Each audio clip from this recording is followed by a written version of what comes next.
গামোচাখন দিলোঁ। বাপসকল, আইসকল, শিৱসাগৰ ঐতিহাসিক স্থান আৰু এই ঐতিহ্যমণ্ডিত শিৱসাগৰৰ কোৱামৰা ভকত গাঁৱৰ ৰাইজৰ উদ্যোগত হলগুৰি মৌজা ৰাইজৰ সহযোগত কোৱামৰা ভকত গাঁৱৰ এই বৰনামঘৰৰ মজিয়াত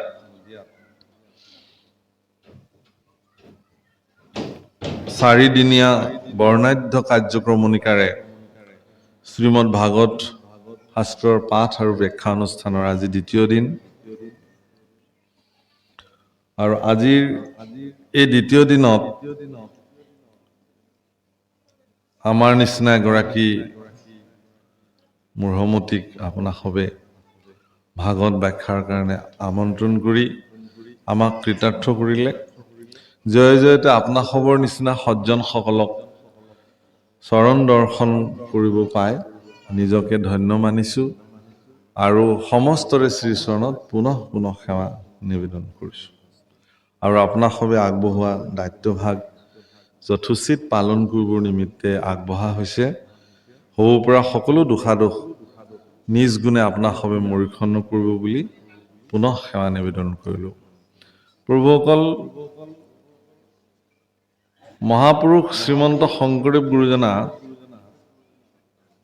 আৰু মহাপুৰুষ শ্ৰী শ্ৰী মাধৱদেৱ গুৰুজনাই দুগৰাকী মহাপুৰুষে যেতিয়া গণককুছি সত্ৰত শেষবাৰৰ কাৰণে দেখা দেখি হয়, তাৰপিছত আৰু দুজনা মহাপুৰুষৰ সাক্ষাৎ হোৱাই নাই, নহ'ল। আৰু এইফালে গুৰুজন বৈকুণ্ঠী হ'ল, মাধৱ পুৰুষে এইফালে গুচি আহিলে। তো দুজনা যিহেতু অভেদ ঈশ্বৰ আছিলে, পুৰুষোত্তম ঠাকুৰতাই লিখিছে, শংকৰ মাধৱ অভেদ ঈশ্বৰ, গুৰু নাহি দুইটো পৰ, দুহান নামক কীৰ্তন কৰিয়া, কৃতকৃত हुए নৰ। গতিকে দুজনে হয়তো বুজি পাইছিল যে এয়াই তেখেতলোকৰ শেষ দেখা দেখি।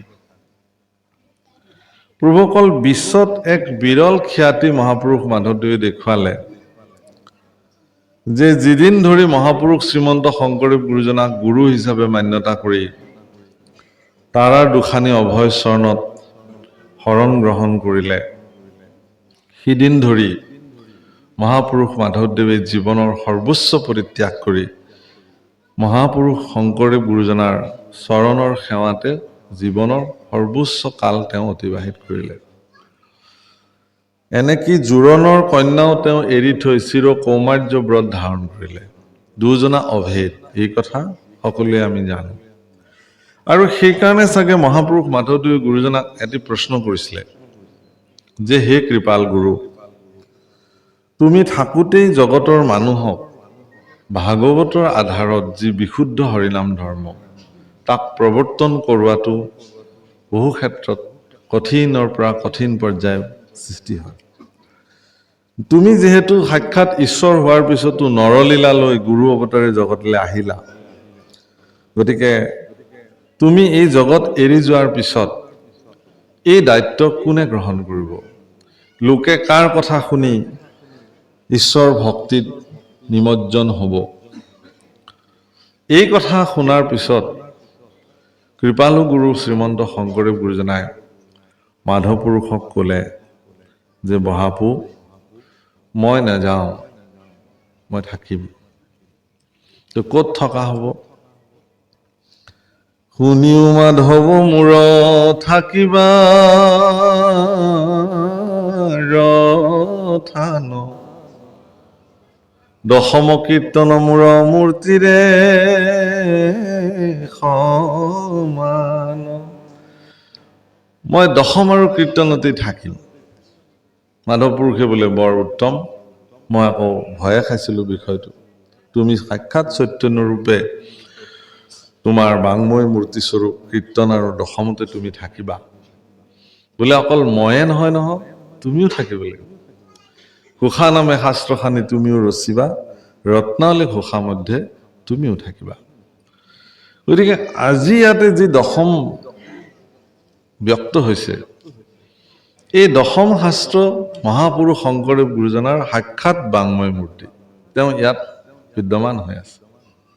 এইকাৰণে যে শ্ৰীমদ ভাগৱত শাস্ত্ৰৰ দ্বাদশ অধ্যায়ৰ ভিতৰত দ্বাদশ স্কন্ধৰ ভিতৰত দশম স্কন্ধই এনেকুৱা এটা স্কন্ধ যে য'ত ভগৱন্ত পুৰুষৰ সমস্ত জন্ম কৰ্ম ইত্যাদিকে যিসমূহ লীলা মহাপুৰুষ ঈশ্বৰ পুৰুষে পৃথিৱীত সম্পাদিত কৰিলে সেই সকলোসমূহ দশমত বৰ্ণন হৈছে। আৰু সেইকাৰণে যিহেতু সাক্ষাৎ ঈশ্বৰ পুৰুষেই শংকৰ স্বৰূপে জগতত আহিছে, গতিকে প্ৰকাৰান্তৰে আচলতে জগতৰ লোকক এই কথাটো প্ৰতিপন্ন কৰি থৈ গ'ল। প্ৰভুসকল মাধৱ পুৰুষে গুৰুজনাক চিনি পাইছিল। সেইকাৰণে এদিন নাৱেৰে ভটিয়াই গৈ থাকোঁতে গুৰুজনাৰ যি ৰূপ, সুন্দৰ ৰূপ, ত্ৰিভুৱন বন্দন দৈৱকী নন্দন, এই পদ তাত সিদিনাখন মহাপুৰুষে ৰচনা কৰিছে, লিখিছে। ত্ৰিভুৱন বন্দন দৈৱকী নন্দন জৌহৰি কংসক বৈৰী জগজন তাৰণ দেৱ নাৰায়ণ শংকৰ সৌহি হৰি। গুৰুজনাই ক'লে বোলে অকণমান ঢাকি দিয়া, ইমান উন্মুক্ত কৰাৰ প্ৰয়োজন নাই, তুমি যি জানিছা জানিছা। আৰু গুৰু বাক্য ৰাখি এই পদছোৱাত ঢাকি পেলালে। কেনেকে? ত্ৰিভুৱন বন্দন দৈৱকী নন্দন জৌহৰি মাৰল কংস জগজন তাৰণ দেৱ নাৰায়ণ শংকৰ তাকেৰি অংশ। কিন্তু এইখিনিতে ঢাকিলে, বাকী চোৱাত কিন্তু উন্মুক্ত কৰিছে। এইকাৰণে কৰিছে যে চাৰি বেদ শিৰোমণি মা যে যাকেৰি চৰণ বিকাশ সৌহি দেৱ কৈলো কৈলিক শংকৰদেৱ প্ৰকাশ। তদুপৰি কি কহব শংকৰদেৱৰ মহিমা জানি জ্ঞানী অন্ত নপায় যাকেৰি চৰণ ৰেণু শিৰে পৰখি মুকুতি সুখ সুখ পায়। গতিকে মুকুতিৰ সুখ প্ৰদান কৰোঁতা বিশ্ব জগতত এগৰাকীয়ে আছে, তেওঁ হ'ল ঈশ্বৰ পুৰুষ স্বয়ং নিজে।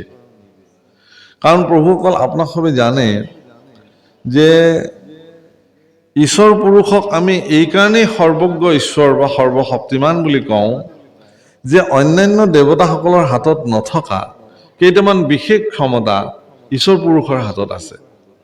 তিনিটা বিশেষ ক্ষমতাৰে ঈশ্বৰ পুৰুষ ক্ষমতাশালী। সেয়া কোনো দেৱতাক আজিলৈকে সেই দায়িত্ব ঈশ্বৰ পুৰুষে অৰ্পণ কৰা নাই। তাৰে প্ৰথম জনাই হ'ল তেওঁ কালৰ অধিকাৰী, ভগৱান কালৰ অধিকাৰী, মানে সময়ৰ তেওঁ অধিকাৰী। ঈশ্বৰ পুৰুষৰ ব্যতিৰেক ব্ৰহ্মা আদি কৰি কোনো দেৱতা কালৰ অধিকাৰী হ'ব নোৱাৰে। দ্বিতীয়তে তেওঁ মায়াৰ অধিকাৰী।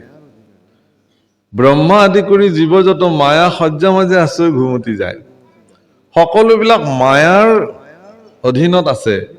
কিন্তু মায়াৰ অধীশ্বৰ হিচাপে একমাত্ৰ জগতত প্ৰতিষ্ঠা লাভ কৰি থকা, প্ৰদৰ্শিত হৈ থকা ঈশ্বৰ পুৰুষৰ বাহিৰে কৃষ্ণ ব্যতিৰেকে বেলেগ নহয়।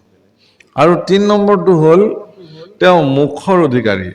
অৰ্থাৎ কোনোবা এজন জীৱ সংসাৰ বন্ধনত যেতিয়া আমি চব জীৱবিলাকে বান্ধ খাই আছো, এই বন্ধনত থকা জীৱবিলাকক মুক্ত কৰি মোক্ষ প্ৰদান কৰাৰ অধিকাৰ কেৱল আৰু কেৱল ঈশ্বৰ পুৰুষৰ হাততে আছে, বাকী কোনো দেৱতাৰ হাতত নাই।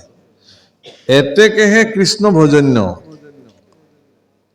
হে প্ৰভুসকল, সেইকাৰণে দশম স্কন্ধ শুনিলে সাক্ষাৎ ভগৱন্তক শুনা যায়।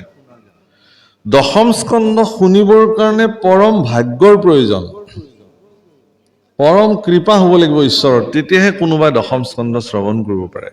ইমান মহিমাযুক্ত অধ্যায়।